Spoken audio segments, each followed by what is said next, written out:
C. Vitamin C is a very powerful and important nutrient. It does many different things in the human body, such as potentiating the immune system, making the immune system more effective in protecting us against the disease. Having a high level of vitamin C in your body is correlated with having a low level of cholesterol.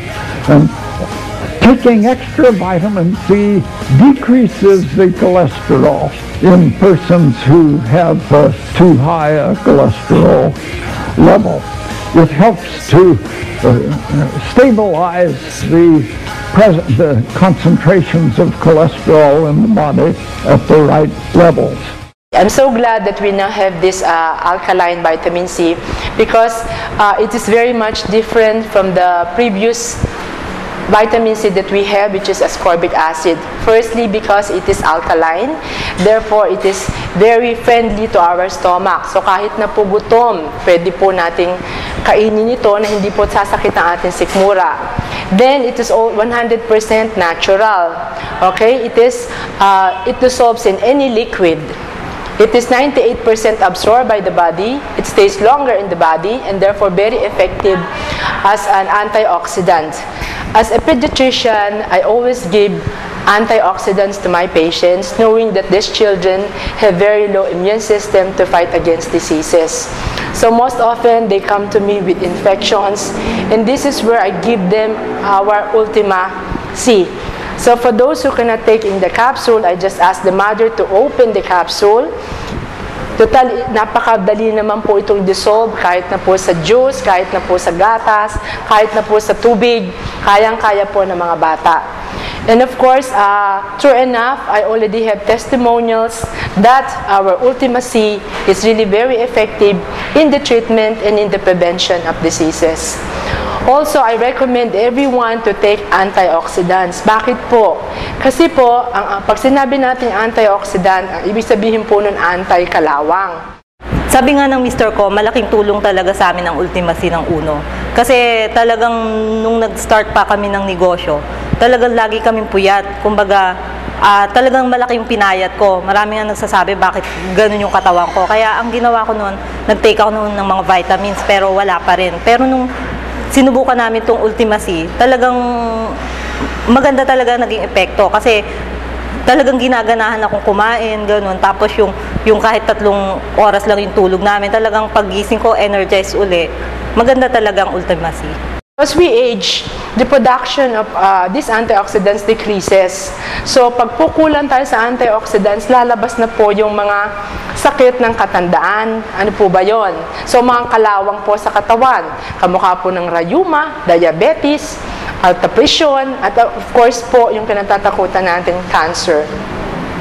So, if you have this alkaline vitamin C, it should come from the food. Hindi po ito na po-produce ng katawan natin.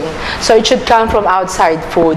Kaya, kung gusto po nating manatili tayong malakas, malusog, at ligtas sa infeksyon, i-recommend ako po na uminom kayo ng Ultima Vitamin C kasi po kailangan to sa production ng collagen. At alam niyo naman po, ang collagen ay napakainam na pampabata sa mukha. At saka po, ang collagen din po ay kailangan sa blood vessels. So, kung meron po tayong collagen sa blood vessels, hindi po ganun didikit ang ating mga bad cholesterol. So, hindi po mababaran. So, malilesen po ang chances natin na magkaroon ng hypertension and of course, heart attack. So, if you want to stay young and free from infection, take Ultima Vitamin C. Ako po ay nagkaroon ng myoma. Na-trace up ko po ito noong February. Then, nagpunta po ako sa doktor. Nagpa-check up po ako. Malaki na daw po yung myoma ko at kailangan ng operahan. Nung nag-take po ako ng 1 pad per day ng Ultima C, nagkaroon po ako ng monthly period. Bumalik po ako sa doktor ko at nagpapa-ultrasound po ako uli. Nakikita ko po sa ultrasound ko na ang myoma ko po ay lumiit na. At sa uno po, nagkaroon ng panibagong pag-asa ang buhay ko. Sa ngayon po, hindi na ako magpapa-opera dahil paliit na po ang mayoma ko at ako na'y masigla. Isa akong outpatient ng Orthopedic Medical Center na isang pasyenteng nagsasuffer ng cancer. Nasa third stage na daw. Maraming binigay sa aking mga gamot. Yung temporaring, yung pain reliever. Pero hindi umubra. May time na ang misis ko kung minsan napapaluha dahil sa wala nang pera at lahat ng gamit ko, lahat ng gamot ko mamahalin pa rin. Kaya nagkataon na may isang nilalang na nakilala ng aking misis na dati-dati hindi ko sinusubukan lahat yung mga binibigay na gamot. Pero nung binigay niya, doon nagtaka na lang ako at ang ganda ng aking pakiramdam. Yung ultimacy, yung uno. Ang abnormality ng aking katawan at ang aking kalusugan, naayos lahat sa pamamagitan ng uno na yon. Dati, hindi ako nakakatulog. Nakahiga ako parati, hindi ako makabangon. Nasakpan ako talaga, nasa kama ako. At nung nakatik nga ako, nakainom ako ng ultimacy, ang sarap talaga ng pakiramdam ko na nawala yung sakit ng katawan ko at yung inaasahan kong morpina, wala na hanggang ngayon. Wala na yung morpina. Yeah, so ang i-demonstrate natin ngayon is our product, yung sodium ascorbate Ultima-C. So, ang unang gagawin natin is yung test na kung paano siya na-absorb ng katawan natin. So, dito, meron tayong glass of water. So, bakit water ang ginagamit natin? To represent our body, since our body is made up of 75 to 80% of water.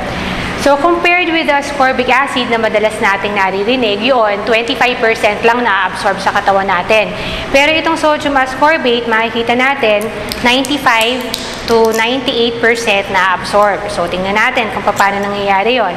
So, ito, gagawin natin, i-open natin yung capsule. Ayan. By the way, yung capsule natin, yung covering ito is veggie-cap. So, vegetable din. Okay din siya. So, makikita nyo, nung nilagay natin sa water, konting halo lang, easily, nakiklear siya. So, nag-a-absorb siya totally. So, makikita nyo, yan, wala na. Wala nang mga powder.